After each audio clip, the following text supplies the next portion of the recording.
everyone, it's me again, Kiana, and welcome back to my channel. As you guys can see from the title of this video, we are going to be talking about the books I really want to try to reread because it's been such a long time that I read them, I forgot what happened in the book. So let's just go ahead and get started with this video. One of the books on this series is going to be, of course, the entire Percy Jackson and the Olympian series. I first read this series when I was about like 10-11 years old, then reread it when I was about 15-16. Next month in October I will be 22.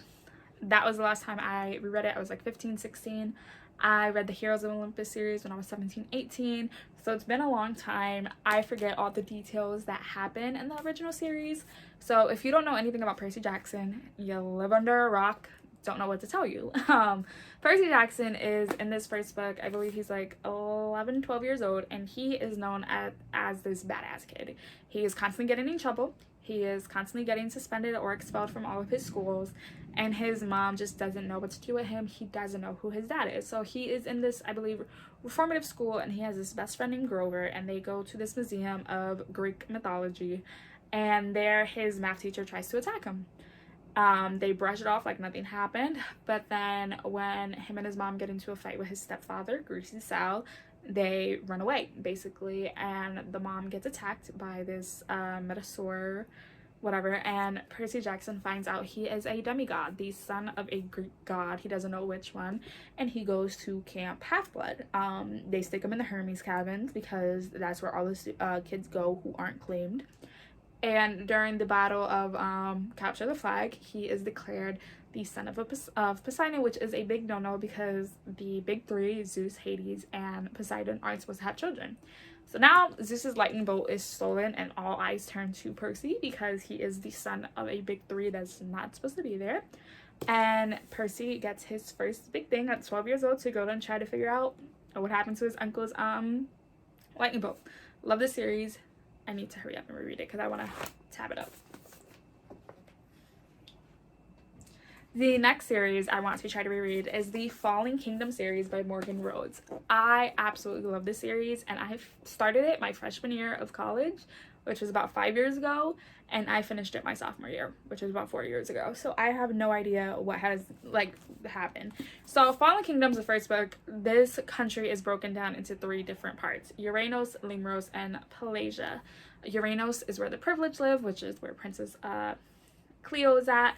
Limros is for like the hard people, which is Magnus. That's where he lives with his father. And then Pelagia is where this leader is spiritual, and they're all trying to fight against each other.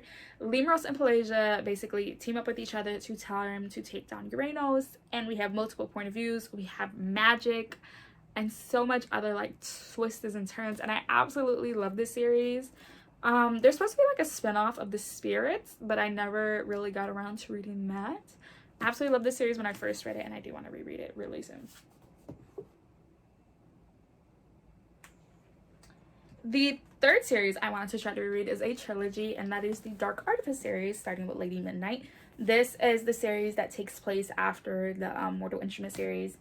So you have to read that before reading this because we get introduced to these characters towards the end and what has happened to them. So in this world, we follow Emma Carstan, and she is the best in her generations. Her parents were, of course, unfortunately killed. Together with her parabatai, Julian Blackthorn, she patrols the streets of Los Angeles with fairies, the most powerful of the supernatural creatures, teeter on the edge of open war with shadow hunters. When bodies, both fairy and human, turn up bearing the marks that match those found on Emma's own murdered parents, an uneasy alliance is formed. This is Emma's chance for revenge and Julian's chance to get his brother back, a prisoner of the fairy court. All they have to do is solve the murders within 2 weeks and before the murderer targets them. The Dark Artifice trilogy is one of my favorite series ever. I think I prefer this and the Inferno Device trilogy over the actual Mortal Instrument series. I absolutely love the series. They go through so much things, and I cannot wait to read the series. So yeah. The next series is the Young Elite series by Marie Lu. This, I believe, was like one of her first works ever, and we follow a girl named Adelina, and a couple years ago this fever swept through the nation, and all the children got it.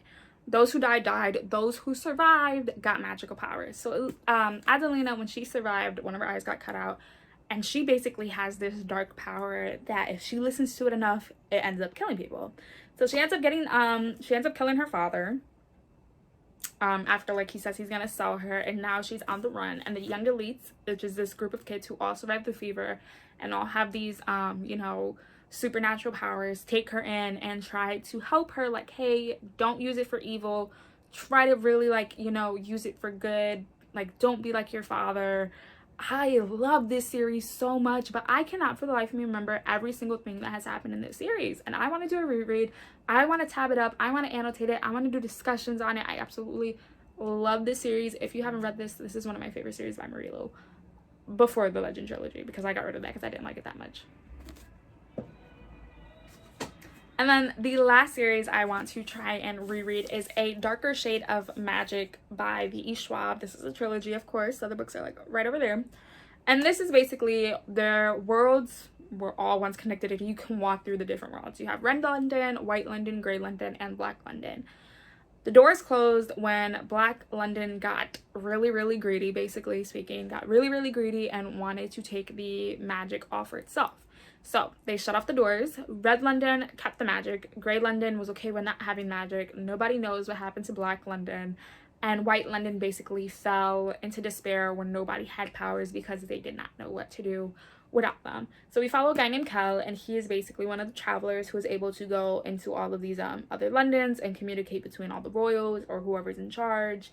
And then something gets slipped into his pocket that once belonged to Black London, and now it has affected everything. I loved the series when I first read it, like, in 2017, which is about, like, 5 years ago.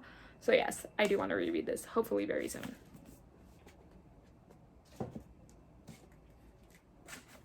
So those are all the series I want to try to reread. I think, like, I do hopefully soon, like, single books I want to reread soon.